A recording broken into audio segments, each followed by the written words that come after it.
Halo, perkenalkan nama saya Yoklina Devinus. Saya mahasiswi dari program studi pendidikan kimia Universitas Katolik Widya Mandira Kupang. Saya sekarang berada di semester 5. Video ini merupakan tugas individu mata kuliah Kimia Organik 3. Dalam video ini saya akan membahas tentang reaksi sulfonasi dan reaksi klorinasi pada senyawa aromatik. Jadi saya akan membahas tentang mekanisme reaksi kimianya. Kita langsung saja ke reaksi sulfonasi. Nah, contohnya teman-teman bisa lihat di sini, ya, yaitu sulfonasi senyawa asam mefanamat. Ini adalah obat seperti yang teman-teman tahu. Pada langkah pertama yang harus kita lakukan pada reaksi sulfonasi, hal pertama yang perlu kita lakukan yaitu mereaksikan asam sulfat 1 mol asam sulfat dengan 1 mol asam sulfat yang sama. Jadi biasanya pada lab itu biasanya kita memasukkan asam sulfat, misalnya konsentrasinya 1, kemudian 1 mol, kemudian volumenya itu 5 mili, kemudian kita masukkan lagi asam sulfat mol yang kedua, itu volumenya juga 5 mili, lalu kita aduk atau kita kocok. Nah, reaksi kimia yang terjadi teman-teman bisa lihat di mekanisme reaksi kimia yang pertama, yaitu di sini asam sulfat dan asam sulfat ini dia kan sama-sama asam, ya, bersifat asam, asam kuat. Oleh karena itu, untuk membentuk suatu reaksi maka akan ada asam sulfat yang bersifat atau berperan sebagai asam, dan akan ada asam sulfat yang berperan sebagai basa. Nah, di sini saya pilihnya, ya, asam sulfat yang berperan sebagai asam itu asam sulfat mol yang pertama, lalu yang berperan sebagai basa itu asam sulfat mol yang kedua. Di sini pada asam sulfat yang pertama di bagian kiri itu terdapat perbedaan keelektronegatifan antara O dengan H, di mana O ini lebih elektronegatif daripada H, sehingga elektron ikatan antara O dengan H ini putusnya ke O menjadi O-, dan H menjadi H+. Kemudian kita lihat lagi kepada asam sulfat mol yang kedua, di mana elektron ikatan antara asam sulfat ini antara S dengan O itu putusnya ke O, karena O lebih elektronegatif dibandingkan dengan S, maka O ini akan menjadi O- dan S menjadi S+. Kemudian H+ dari asam sulfat yang pertama itu yang sudah terprotonasi akan berikatan dengan OH- dari asam sulfat yang kedua, membentuk hasil interaksi dari H+ dengan OH- itu menghasilkan molekul air, ya. Kemudian ada juga hasilnya itu HSO3+. Kemudian ada senyawa ion HSO4-. Kemudian pada ion HSO3+ ini terdapat perbedaan keelektronegatifan antara O dengan H, di mana O lebih elektronegatif dibandingkan dengan H, sehingga elektron ikatan antara O dengan H ini putusnya ke O menjadi O- dan H menjadi H+. Kemudian H+ ini akan membentuk ikatan sementara atau berikatan dengan 2 elektron bebas pada atom O pada molekul air. Hasilnya teman-teman bisa lihat, yaitu ada H3O+, kemudian ada SO3+, dan ada HSO4-.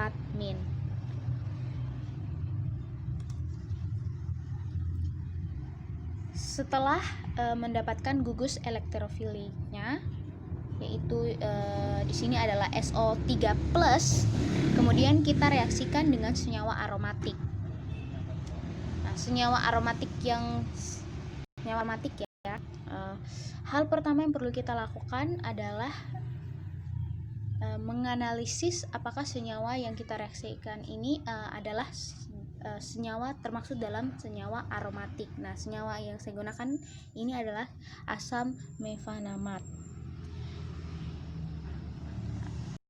Aturan pertama bahwa menentukan bahwa dia itu senyawa aromatik, bahwa yang pertama itu senyawa itu berbentuk lingkaran atau siklik.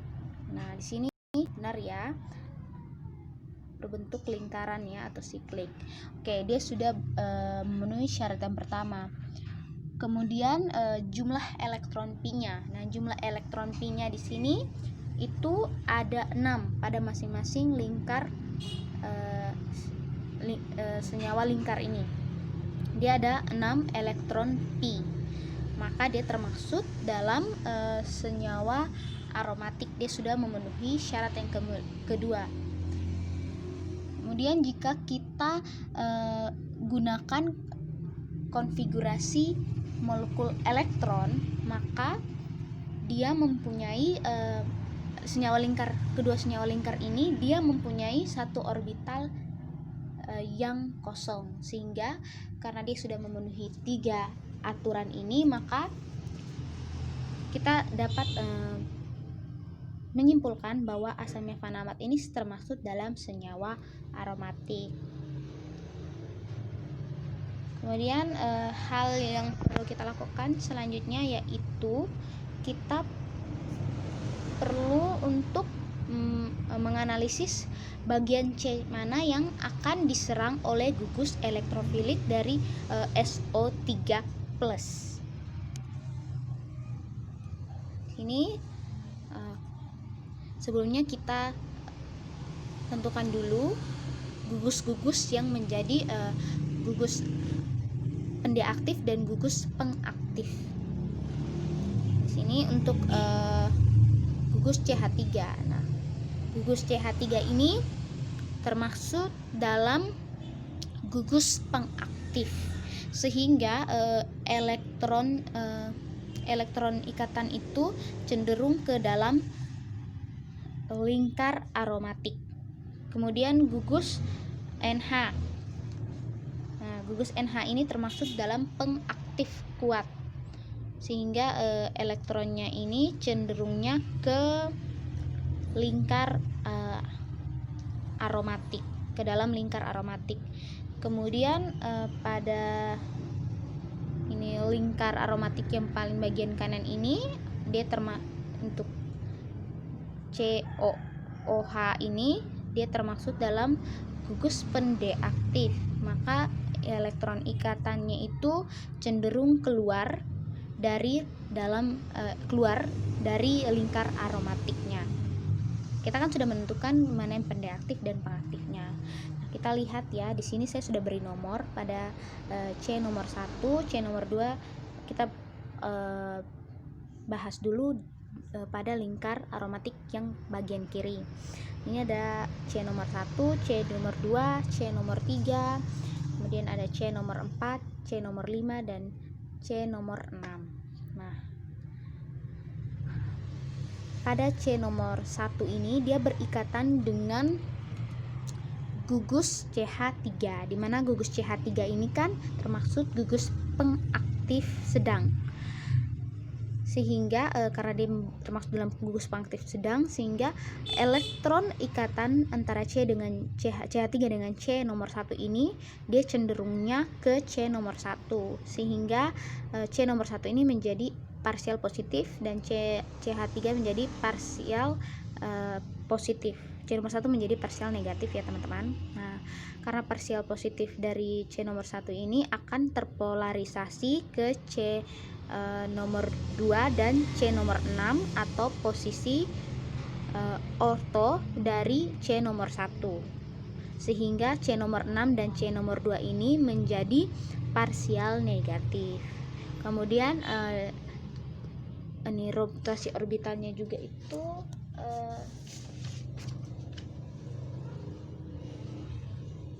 mohon maaf ya, bukan rotasi orbital tetapi elektron pada C nomor 1 ini akan terpolarisasi ke C nomor 4 atau posisi para dari CH3 yang bagian pertama ini. sehingga C nomor 4 ini menjadi C dengan parsial negatif. Kemudian pada CH3 yang bagian atas ini ya, yang pada C nomor 2 ini dia juga sama, dia menjadi C nomor 2 ini menjadi parsial negatif, maka elektron ikatannya itu akan terpolarisasi ke C nomor 1 dan C nomor 3 dan juga C nomor 5, sehingga C nomor 1, 3 dan 5 ini menjadi parsial negatif. Kemudian kita analisis lagi hambatan ruang atau efek steriknya ya pada lingkar aromatik yang bagian kiri ini. Nah, pada lingkar aromatik bagian kiri ini, pada senyawa CH3 yang pertama ini di C nomor 1 ini dia berikat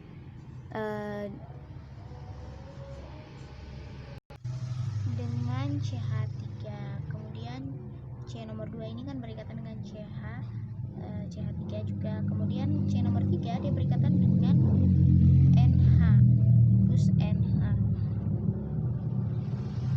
Rotasi orbital molekul ya, kita lihat pada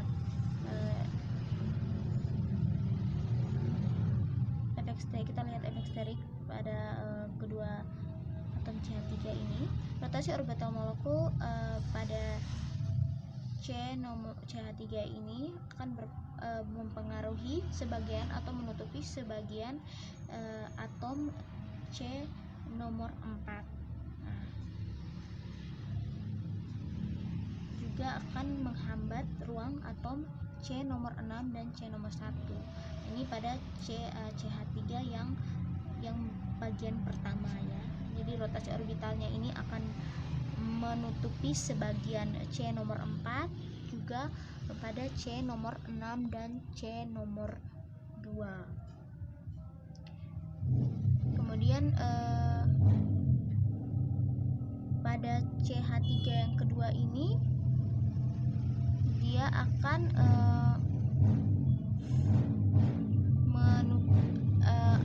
rotasi orbital molekulnya ini akan pada CH3 yang pertama ini untuk dia kan menutupi sebagian C nomor 4, kemudian ada C nomor 6. Nah, hambatan ruang dari C nomor 4 ini jauh lebih besar dibandingkan hambatan ruang dari C nomor 6 karena dia itu berada di posisi para dari C nomor 1, dari CH3 yang pertama. Kemudian pada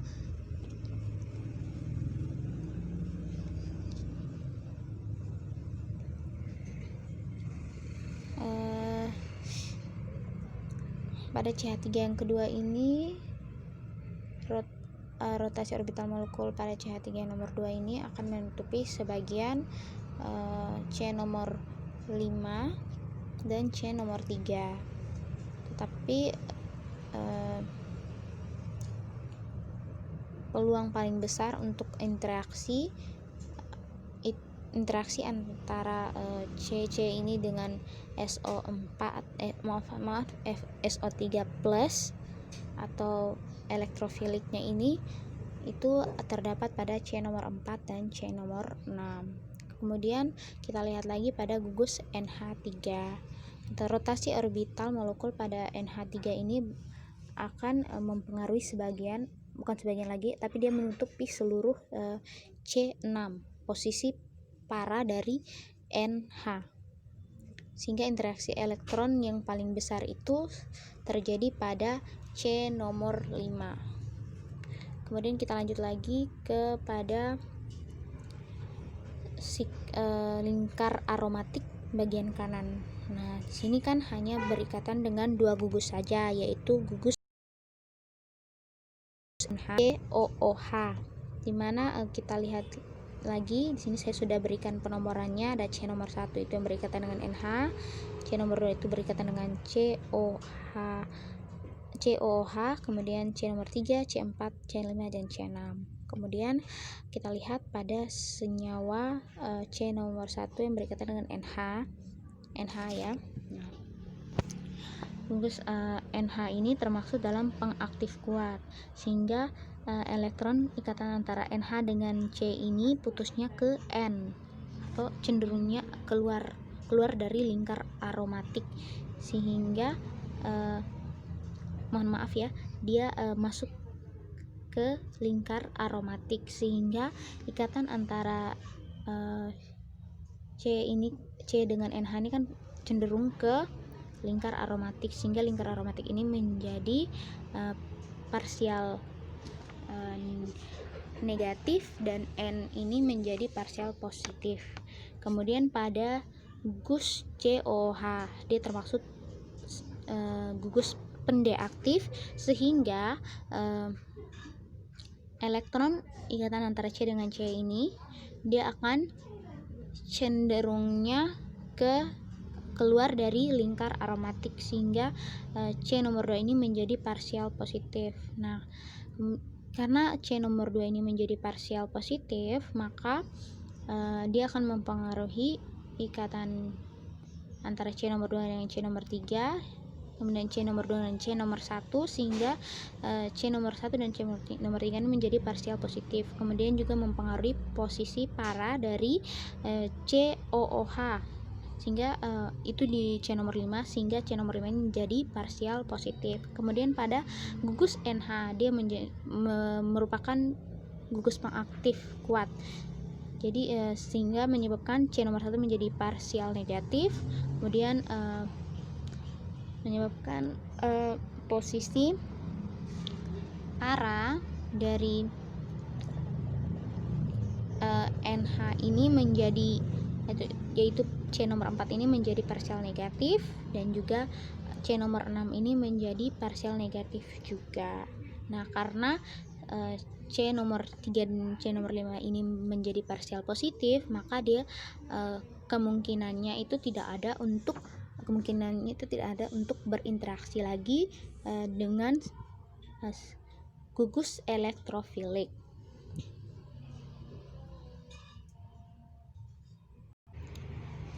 Maka kita simpulkan bahwa 3 dan 5 ini, C3 dan C5 ini tidak dapat berinteraksi dengan SO3+. Maka di sini yang dapat berinteraksi adalah C nomor 6 dan C nomor 4. Nah, kita bandingkan efek sterik antara C nomor 6 dengan C nomor 4. Nah, pada C nomor 6 ini dia berikatan langsung dengan C nomor 1 yang berikatan langsung dengan gugus NH. Jadi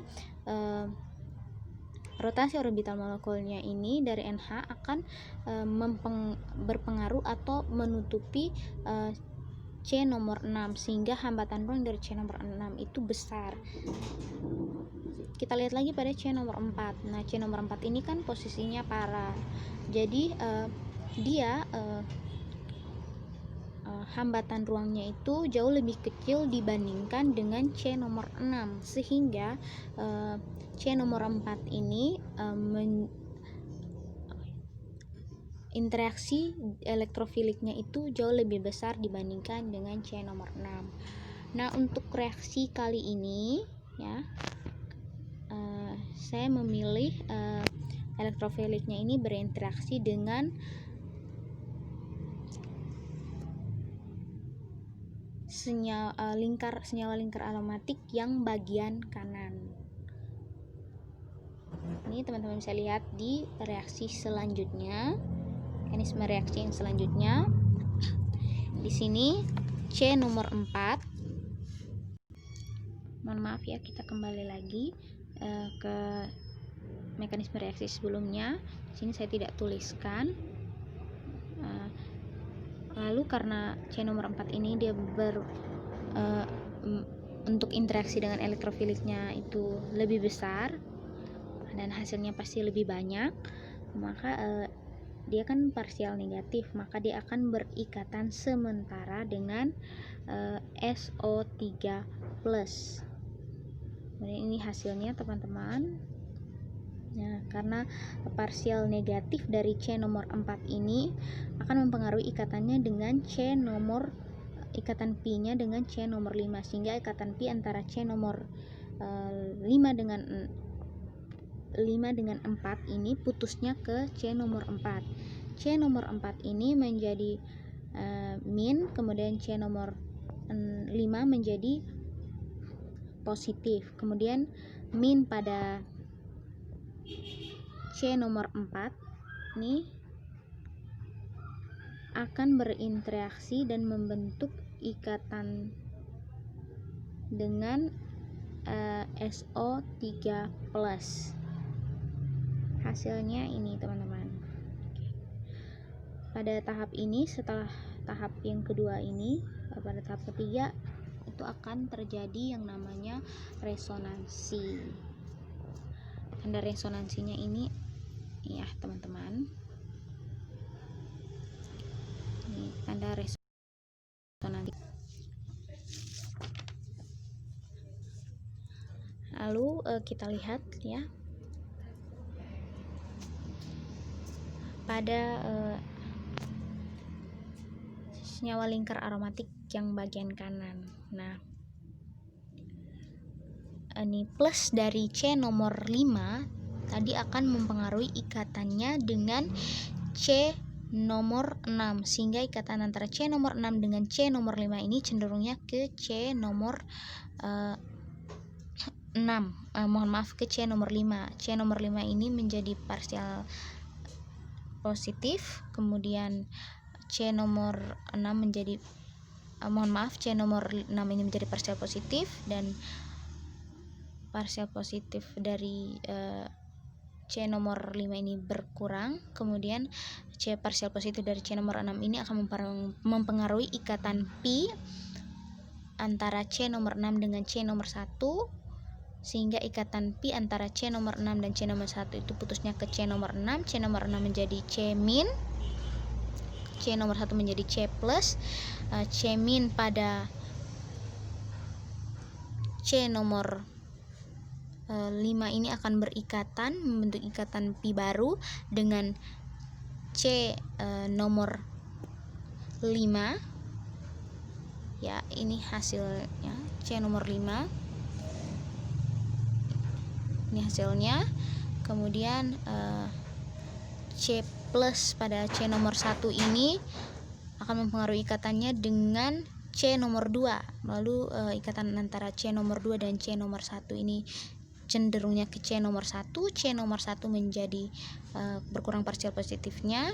Lalu C nomor 2 menjadi parsial positif. Karena parsial positif dari C nomor 2 ini sudah menjadi parsial positif, maka C nomor 2 ini parsial positif dari C nomor 2 ini akan mengganggu ikatannya dengan C nomor 3. Nah, dari ikatan pi C nomor 2 dan C nomor 3 ini akan putusnya ke C nomor 2. C nomor 2 menjadi C min dan C nomor 3 menjadi C plus.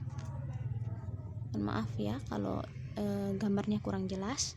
Nah, kemudian C min dari C nomor 2 ini akan berikatan dengan plus dari C nomor 1. Nah, membentuk ikatan pi baru. Ini hasilnya teman-teman, kalian bisa lihat ya. Kemudian plus dari C nomor 3 akan mempengaruhi ikatannya dengan C nomor 4, sehingga elektron ikatannya itu cenderung ke C nomor 3. Maka C nomor 3 berkurang parsial positifnya dan C nomor 1 menjadi parsial positif. Nah, parsial positif dari C nomor 4 itu akan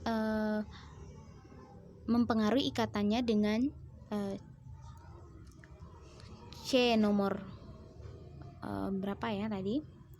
C nomor 5. Tapi bukan hanya dengan C nomor 5, tetapi juga dengan atom H dan juga atom SO3. Mohon maaf, bukan atom tapi gugus SO3. Nah, di sini perbedaan keelektronegativan terbesarnya itu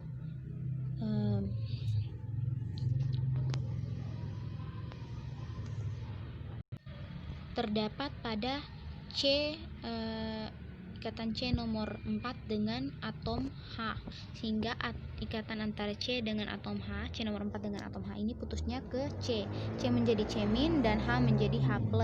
Kemudian C- dari C4 ini, min dari C4 ini akan berinteraksi dengan plus dari C3 untuk ikatan rangkap 2 yang baru atau ikatan pi yang baru. Kemudian H+ ini akan berinteraksi dengan HSO4-, kemudian H+ dari H3O ini akan berinteraksi dengan O- dari SO3. Kenapa SO3-nya ini? Tadi kan sebenarnya sudah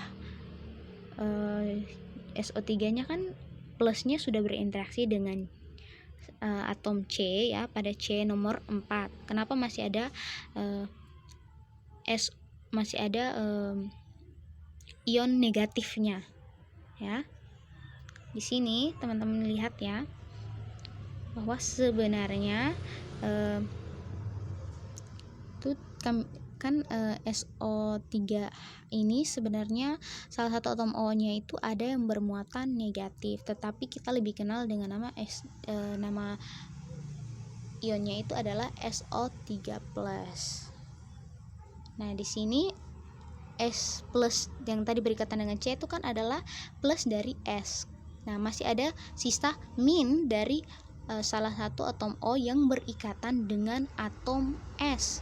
Nah, sehingga O- ini akan berikatan dengan H+ yang berikatan sementara dengan atom O. Nah, hasil reaksinya adalah asam 3 sulfonat mefanamat itu sebagai produk utamanya, dan hasil sampingnya adalah asam sulfat dan molekul air. Mungkin sekian untuk penjelasan reaksi sulfonasi senyawa aromatik. Kita lanjutkan ya untuk reaksi klorinasi senyawa aromatiknya.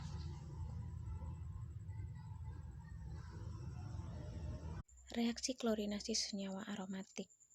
Kita langsung saja ke contoh soalnya, di mana ini teman-teman bisa lihat ya, yaitu contoh soalnya klorinasi senyawa dopamin. Ini senyawa dopamin. Ini ya, teman-teman.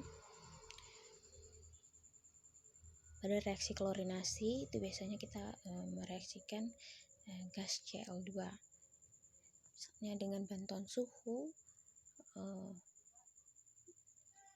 cahaya matahari, ataupun dengan katalis. Nah, sini kita menggunakan bantuan katalis, yaitu katalis AlCl3. Nah, pada gas biasanya itu ya Satilab ada sebuah tabung gas Cl2. Kemudian dalam tabung itu kita isi lagi dengan katalis AlCl3. Nah, reaksi kimia yang terjadi itu teman-teman bisa lihat pada mekanisme reaksi yang pertama, di mana antara Cl dan Cl ini terjadi pemutusan ikatan, di mana Cl yang bagian kanan ini ikatan antara Cl dengan Cl ini putusnya ke Cl yang bagian kanan, maka Cl yang bagian kanan ini menjadi Cl- dan Cl bagian kiri menjadi Cl+.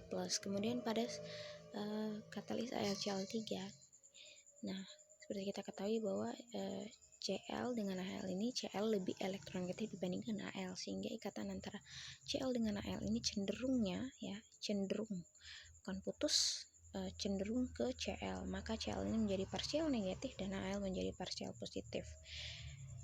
Karena Al telah menjadi parsial positif, maka Al ini akan berikatan sementara dengan Cl-. Seperti kita tahu bahwa Al ini dia hanya memiliki 3 tangan. Jadi dia hanya berikatan sementara dengan Cl-. Hasilnya teman-teman bisa lihat di sini ya. Yaitu Cl+ ditambah AlCl4- ya. Kemudian setelah mendapatkan gugus elektrofiliknya yang ini, saya beri anak panah dan kaca lingkari ini, lalu kita reaksikan lagi pada tahap kedua, itu kita reaksikan lagi dengan senyawa aromatik. Nah, langkah pertama yang perlu kita lakukan dalam melakukan reaksi klorinasi senyawa alkana, itu pertama kita perlu mengidentifikasi ataupun menganalisis apakah senyawa dopamin yang kita gunakan ini termasuk senyawa aromatik atau tidak. Kemudian kita cari C-nya yang bisa, atom C mana yang bisa berinteraksi dengan elektrofilik Cl+. Kemudian yang terakhir adalah kita menganalisis ya efek sterik atau hambatan ruang dari CC yang sudah ada, yang kita sudah identifikasi bahwa dia itu bisa berinteraksi dengan Cl+. Pertama kita identifikasi atau analisis apakah dopamin ini termasuk senyawa aromatik atau tidak. Nah, cara untuk mengidentifikasi atau menganalisisnya itu dengan cara yang pertama itu melihat bahwa dopamin ini ada tidak, apakah dopamin ini dia memiliki bentuk siklik atau lingkaran. Seperti yang teman-teman lihat di sini, dia bentuknya siklik ya teman-teman, lingkaran penuh. Kemudian yang kedua melihat jumlah elektron elektron ikatan pi-nya. Nah, di sini elektron ikatan pi-nya ini ada 1, 2, 3, 4, 5 dan 6. Jumlah elektron ikatan pi-nya ini ada 6, teman-teman. Maka sesuai dengan aturan bahwa jika jumlah elektron pi-nya ada 6, maka D termasuk ke dalam senyawa aromatik ya. Dia sudah memenuhi syarat tadi. Pertama, memiliki bentuk siklik atau lingkaran penuh, kemudian dia juga memiliki jumlah elektron ikatan pi yang sesuai aturan. Kemudian aturan yang ketiga itu adalah adanya orbital kosong ya yang dapat diisi nantinya. Nah, di sini jika kita buat dalam bentuk konfigurasi molekular elektron, maka dopamin ini juga memiliki satu elektron atau orbital yang kosong, sehingga dapat disimpulkan bahwa dopamin ini termasuk senyawa aromatik karena dia sudah memenuhi 3 syarat yang tadi saya sebutkan, yaitu berbentuk siklik, kemudian jumlah elektron pi-nya itu juga sesuai aturan, kemudian dia juga memiliki orbital yang kosong yang dapat ditempati nantinya. Nah, langkah selanjutnya setelah kita mengetahui bahwa dopamin ini adalah senyawa aromatik, kemudian kita cari atom CC mana saja yang bisa berinteraksi dengan senyawa gugus elektrofilik Cl+. Di sini saya sudah beri penomoran.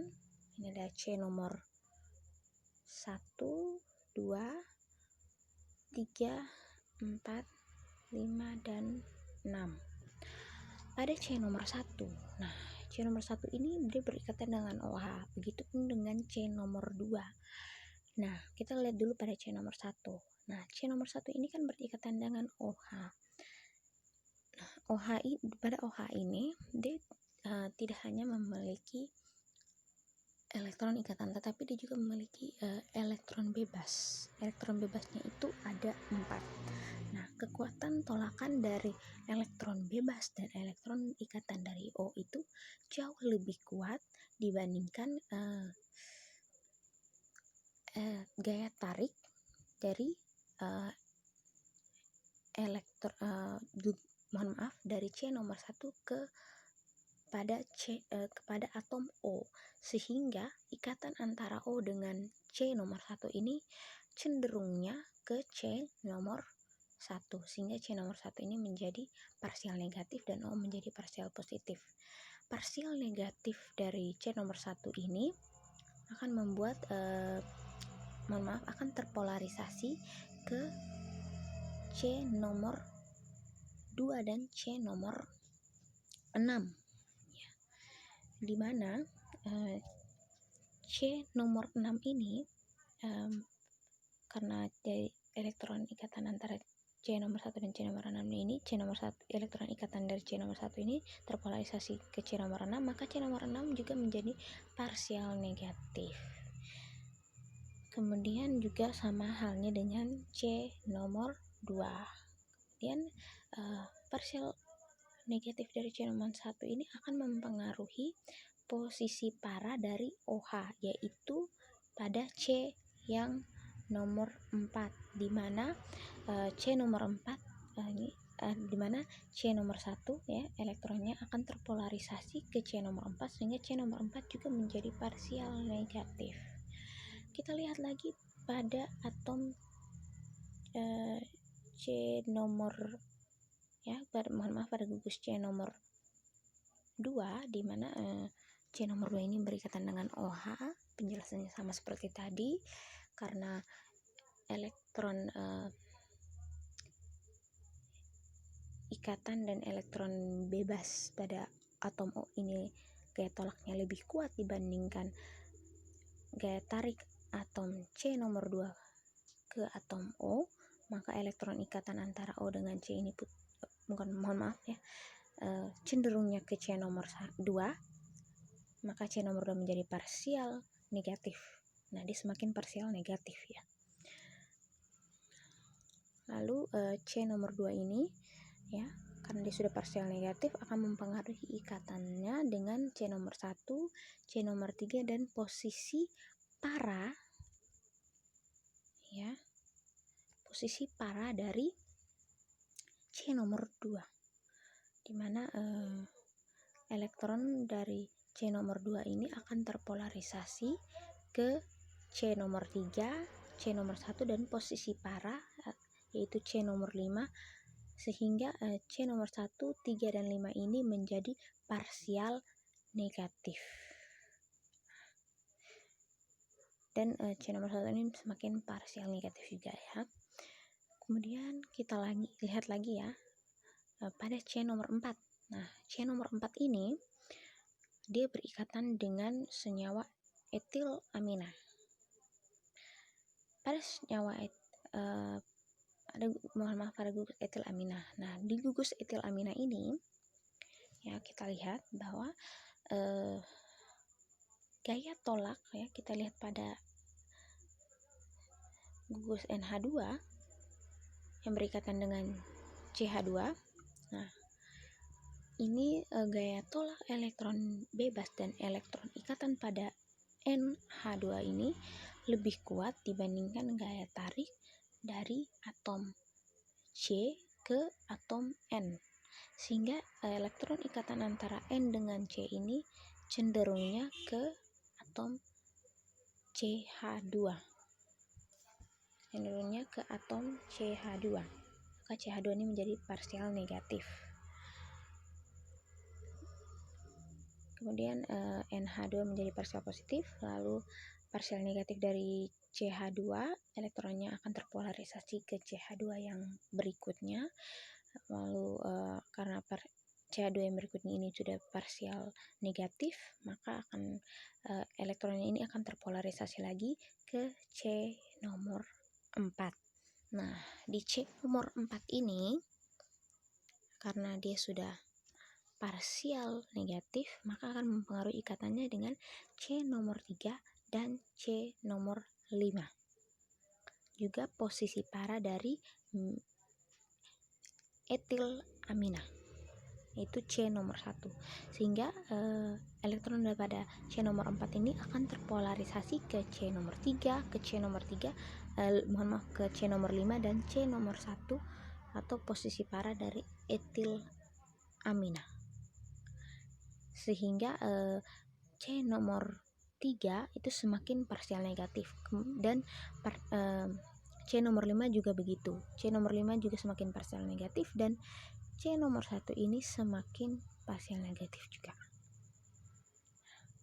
Berarti gugus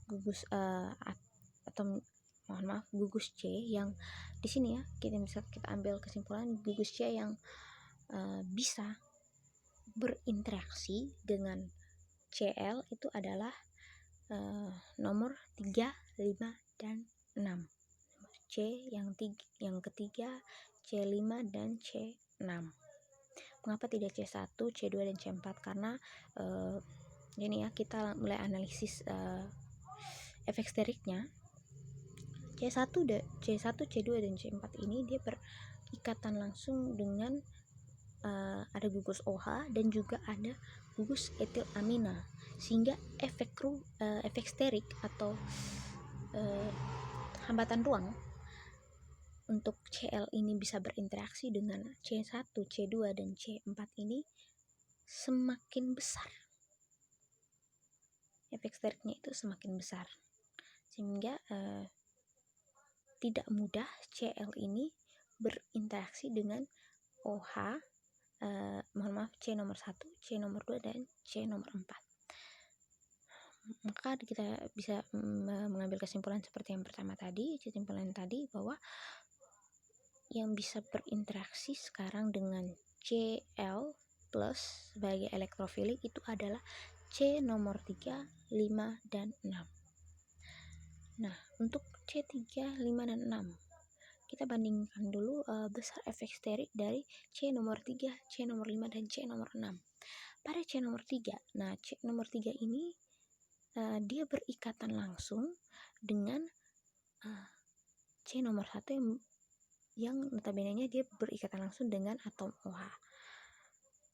Kemudian dia juga berikatan dengan C nomor 4. Nah, C nomor 4 ini berikatan langsung dengan etil amina, sehingga ya, posisi C nomor 3 ini hambatan ruangnya itu besar, sehingga Cl ini tidak mudah untuk menyerang C nomor 3 juga.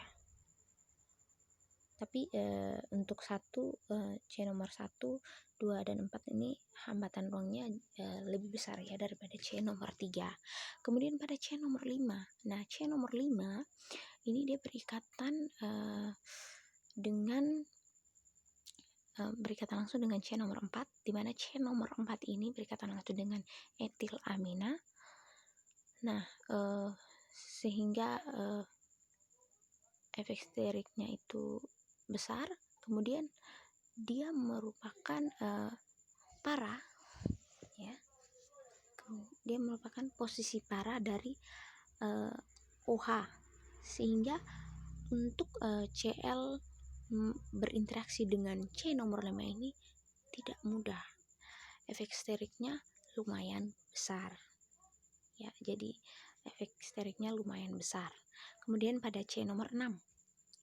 Nah, C nomor 6 ini dia berikatan dengan C nomor 1, di mana C nomor 1 berikatan dengan gugus OH, sehingga di sini dapat kita simpulkan bahwa C nomor 6 ini kan dia hanya berikatan atau memiliki hambatan ruangnya itu ditutupi oleh gugus OH saja, sehingga Cl ini akan lebih mudah menyerang C nomor 6 dibandingkan dengan C nomor 5 dan C nomor 3. Urutan efek sterik antara C nomor 3, 5, dan 6 yang lebih besar efek steriknya itu pertama pada C nomor 3, kedua pada C nomor 6, dan yang paling kecil itu adalah C nomor 6. Sehingga hasil yang nanti hasil atau produk yang dihasilkan itu presentasinya kepada ketika elektrofilik itu berikatan atau berinteraksi dengan C nomor 6 itu lebih besar dibandingkan dia berinteraksi dengan C nomor 5 ataupun C nomor 3. Nah, sini kita sudah mengetahui ya atom C mana. Kita sudah menganalisis efek steriknya dan didapatkan bahwa C nomor 6 ini yang dapat berinteraksi dengan elektrofilik Cl+ dan menghasilkan produk yang lebih banyak. Nah, karena C nomor 6 ini parsial negatif, maka Cl+ atau elektrofiliknya ini, gugus elektrofilik ini akan menyerang C nomor 6 dan membentuk ikatan sementara dengan C nomor 6. Hasilnya ini ya teman-teman.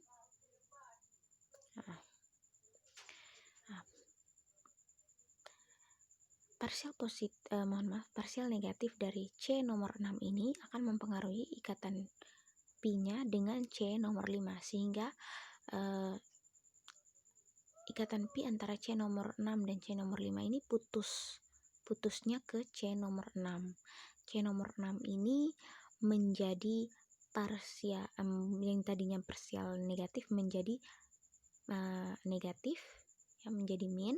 Kemudian C nomor 5 menjadi plus atau C+. Nah, parsial negatif ya, karena C nomor 6 ini menjadi negatif, bukan parsial negatif tapi negatif atau bermuatan negatif ya, maka Cl ini akan berikatan atau berinteraksi dengan C- dari C6 ini hingga membentuk dia berikatan ya dengan atom C nomor 6. Kemudian kita lihat lagi parsial positif dari C nomor 5 ya. Ya, saya harus gambar dulu.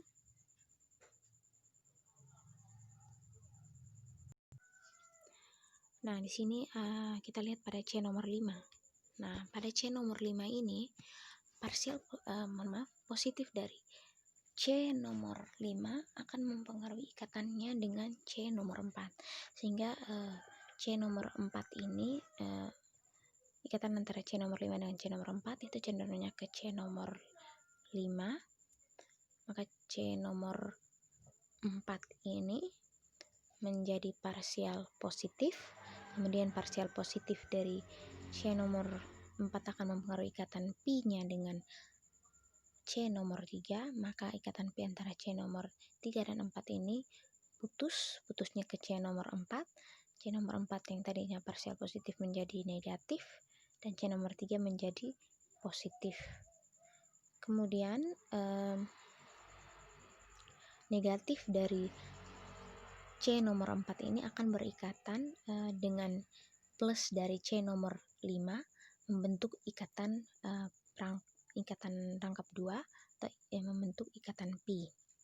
Kemudian pada C nomor 3 ini kan bermuatan positif, maka akan mempengaruhi ikatannya dengan C nomor 2, di mana ikatan antara C nomor 2 dan C nomor 3 ini cenderungnya ke C nomor 3. C nomor 3 ini menjadi parsial negatif, kemudian C nomor 2 ini menjadi parsial positif. Parsial positif dari C nomor 2 ini akan mempengaruhi ikatan pi atau ikatan rangkap 2 dengan C nomor 1, di mana ikatan pi antara C nomor 2 dan C nomor 1 itu putusnya ke C nomor 2, C nomor 2 menjadi C min, dan C nomor 1 menjadi C plus. Nah, C min dari C nomor 2 ini akan berikatan dengan C plus pada C nomor 3. Nah, kemudian pada mohon maaf ya, saya lanjutkan lagi pada C nomor 2 yang min itu kan sudah berikatan dengan C nomor 3 yang plus, itu membentuk ikatan pi atau ikatan rangkap 2 yang baru. Kemudian C nomor 1 yang tadi sudah menjadi C plus itu akan mengganggu ikatannya dengan C nomor 6, di mana ikatan antara C nomor 1 dan 6 ini cenderungnya ke C nomor 1, maka C nomor 6 menjadi parsial positif. Parsial positif dari C nomor 6 ini akan mengganggu ikatannya dengan CH dan juga ikatannya dengan Cl. Nah, perbedaan keelektronegatifan yang terbesar itu ada pada atom C dengan H, di mana atom C ini lebih elektronegatif dibandingkan dengan atom H, sehingga elektron ikatan antara C dengan H ini putusnya ke atom C. Atom C nomor 6 menjadi C min dan H ini menjadi H plus. Kemudian C min atom C nomor 6 jadi C min ini akan berinteraksi dengan plus dari atom C nomor 1, membentuk ikatan rangkap 2 yang baru atau ikatan pi yang baru. Kemudian H plus yang tadinya lepas itu akan berinteraksi dengan Cl min yang berikatan sementara dengan katalis AlCl3. Hasil dari interaksi pada reaksi resonansi ini, ya, reaksi resonansi yang saya tunjukkan ini, tanda reaksi resonansi itu teman-teman bisa lihat di tanda hasilnya di bagian bawah, yaitu menghasilkan senyawa klorodopamin sebagai produk utama dan HCl dan juga AlCl3 ini sebagai produk sampingnya. Mungkin sekian penjelasan saya tentang reaksi klorinasi dan sulfonasi pada senyawa aromatik. Semoga bermanfaat, ya. Sekian dan terima kasih. Terima kasih telah menonton video saya. Mohon maaf bila dalam penjelasan dalam video saya ini terdapat kekeliruan ataupun kesalahan pada penjelasan saya. Sampai jumpa di video selanjutnya.